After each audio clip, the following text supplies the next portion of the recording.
Mother hears missing daughter's cries coming from abandoned shed.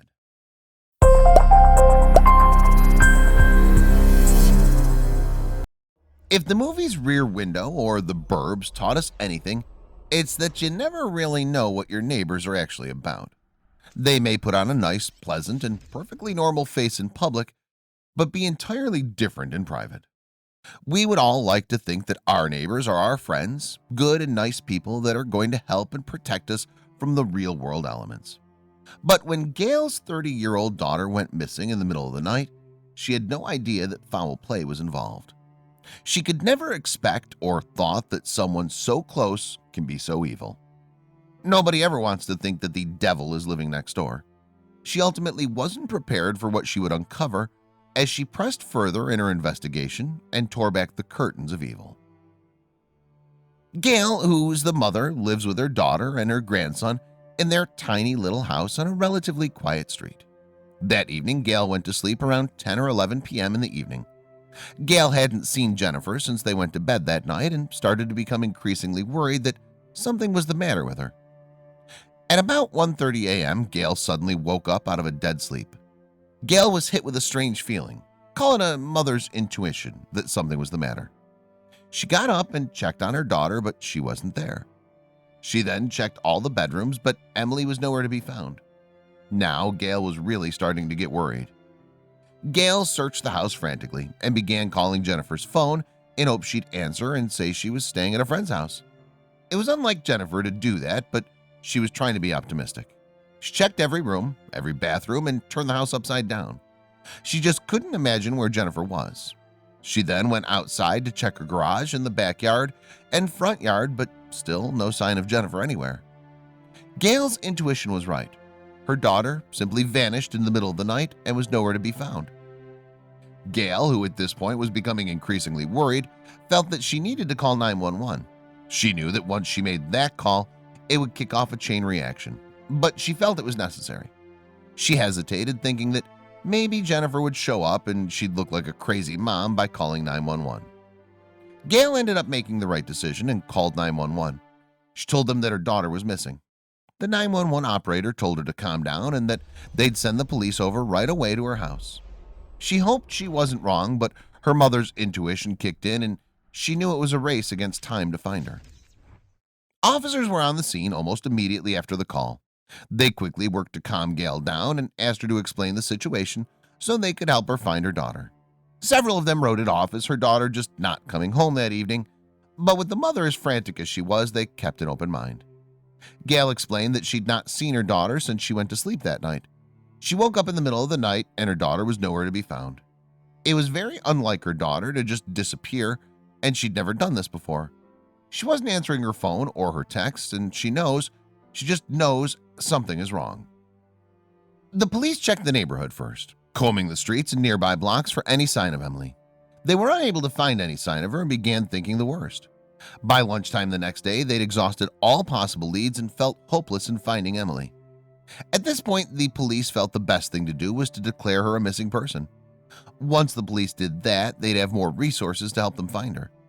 This has now officially gone from a girl who didn't come home one evening to a true missing person case. Gail decided she wasn't going to sit around and wait while the police waited for reinforcements and felt that they'd go out and search for Emily on her own. After all, it was her daughter and nobody would care to find her as much as she would. Gail Rowe began searching the neighborhood on her own. She couldn't explain it, but she had a feeling that Emily was somewhere close. What Gail didn't realize was how close she really was and what she was going to find out about her daughter's sudden disappearance. Eventually, her friend Tracy accompanied her in the search to help and lend support. Tracy felt that her daughter desperately needed her and that she would accompany her on her search for her daughter. Tracy figured they'd just walk around the neighborhood and wait for the police and all their equipment to show up and help. The last thing she believed was that she and Emily's mom would be the ones to break the case wide open. Tracy couldn't have prepared herself enough for what was to come. Gail and Tracy were exhausted after hours of searching and decided it was time to return home to rest up so they could have more energy to search later on that day. They began walking back to Gail's house in a very somber mood. As they were walking and Tracy was consoling Gail, Gail said she heard a scream coming from the direction where her house was. She quickly told Tracy to come over to where she was standing to see if she heard the scream as well. As Tracy stood there with Gail, she didn't hear a thing and told Gail she must be hearing things. Gail insisted that she heard something and told her to just hush and listen. They both stood there in silence, listening for a sound. Then, as the wind blew and the birds chirped, they heard a faint voice coming from a distance. Tracy couldn't believe what she'd heard, as she too now heard what sounded like a scream coming from an abandoned shed right next to Gail's home. They quickly ran over to the shed in a fury. As they approached, Tracy told her to be careful. They didn't know what was going on and who was watching.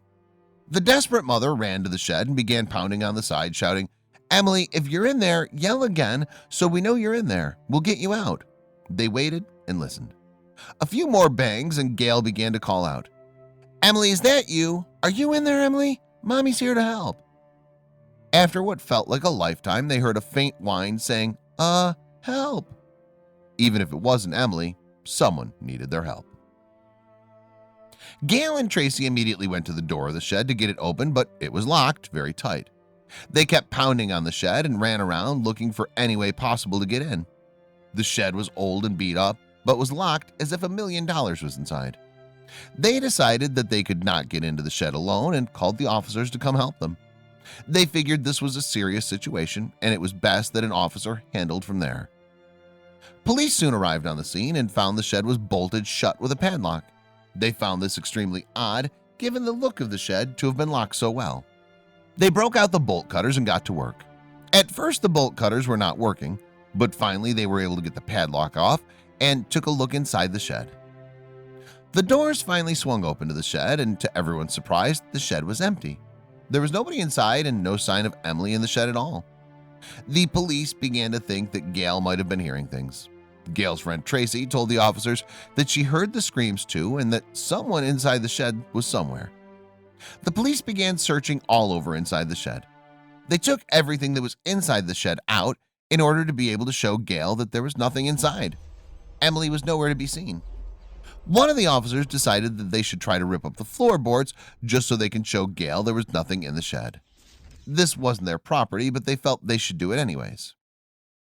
The officers tore up the floorboards, thinking that perhaps something was hidden under it, and at worst they can calm Gail down by now, who was completely frantic over the situation. After they ripped up a few boards, they saw something very suspicious, as if there was a hole in the ground. This didn't look right, and the officer called other officers to come have a look. They noticed a large hole dug in the earth, and they saw something which looked like a body crawled up inside the hole. The officers identified themselves and slowly reached down. At that point, the officers realized there was a person in the hole.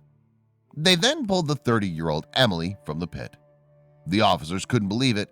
Gail was right. Though it was only about 3.5 feet deep and 2 feet in diameter, it had been covered with boards and heavy objects. A slight woman like Emily would never have been able to shift those objects on her own. Officers immediately began wondering why she was down there. Did someone put her there? What happened that this girl got locked in a shed? Those questions would soon be answered. The officers approached Emily to find out what happened. Emily was completely unable to speak when she was found. She was in shock, almost apoplectic. Thankfully, there were no obvious signs of any sort of physical injury, but whatever he'd put her through must have been traumatic. Despite being rescued, Emily was not out of the woods yet. One of the officers observed that her silence and shock might actually be some form of seizure. As it turned out, he was right. Emily had battled seizures nearly all her life. The officers immediately called for an ambulance to take Emily to the hospital. The entire way to the hospital, she was in and out of the seizures. Once at the hospital, the officers desperately wanted to find out what had happened to Emily so they could catch the culprit who had did this to her and bring him to justice. Every time she would wake up from the seizure thing, she would try to run, and she's screaming, "No!" She was terrified, said Gail's friend Tracy. Unfortunately, Emily was not in a position to talk to officers yet. Eventually, Emily made a full recovery, and the seizures stopped. At that point, the officers really wanted to speak with her and ask Gail if they could. Once Emily was properly away, she finally told the police who'd put her in the pit and caused this all to happen. The police couldn't believe who she fingered as the culprit. Emily told them that her neighbor, Dennis Dunn, was responsible for taking her. The police officers were able to find out that the shed Emily was kept in was owned by Dennis. With this new information at hand, the police headed out to arrest Dennis Dunn. They wanted to know the reason why he kidnapped her, what his plans were, and how did all this happen. Police officers at 8 a.m. headed out to arrest the 45-year-old Dennis Dunn. They had to be extra careful as they felt he may be armed and dangerous and must take precaution. According to officers at the scene, he came to the door in a nonchalant manner, acting as if nothing at all was wrong. The officers felt this was very odd behavior. Dennis Dunn's criminal record wasn't exactly squeaky clean. He was arrested for drug possession at 3 separate incidents in 2007, 2008, and 2009, not to mention a string of traffic-related charges. Yet these misdemeanors were nothing compared to the escalation he exhibited when taking Emily. How did this man go from a petty criminal into a monster? The local sheriff's office reported a history of incidents involving Dennis Dunn and Emily Elliott.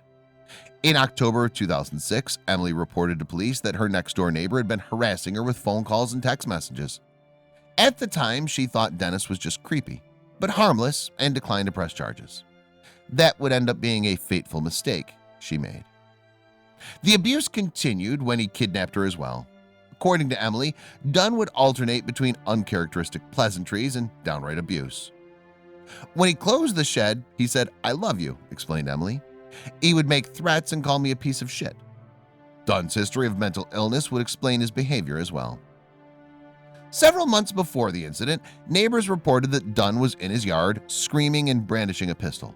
They called 911 and officers arrived on the scene. He was disarmed and taken down without any violence occurring, but was subsequently admitted to Claremont Mercy Hospital for psychological evaluation. It was clear that Dunn was in real need of inpatient mental health, but he was released from the hospital with a clean bill of health after only a short stay. His paranoia worsened after he was released, when he called police 4 times in a month claiming intruders were trying to break in. Dennis needed help, but he was unable to get it. Emily No, who identified herself as Dunn's best friend, spoke out about him afterwards. She was shocked and terrified that someone she had known for years was even capable of kidnapping and imprisoning another person. She said, "He was a good guy. It's just really scary knowing that I've known somebody for 5 years and wouldn't see something like that." Friends and neighbors couldn't believe that anything like this could happen in their neighborhood. "Emily and her family are the sweetest people you'd ever want to meet," said neighbor Lisa Crawford. Lisa continued, "I get chills thinking about it. I've got 3 kids. I can't imagine." After his arrest, Dunn's father weighed in. Dunn's elderly father showed up at the scene later that morning to apologize to police for having to deal with his son. He was very apologetic that the whole situation happened. Meanwhile, Dunn was charged with kidnapping and will go before a grand jury. If he's guilty, he could face up to 30 years in prison. "I'm just lucky we found her, because if we wouldn't have found her, she'd be dead," Gail Rose said of her daughter when all was said and done. Her determination to find her daughter not only saved Emily's life, but her abductors as well. Indeed, if she hadn't found her so quickly, Emily's seizures would have surely resulted in her accidental death and a life sentence or worse for Dennis Dunn.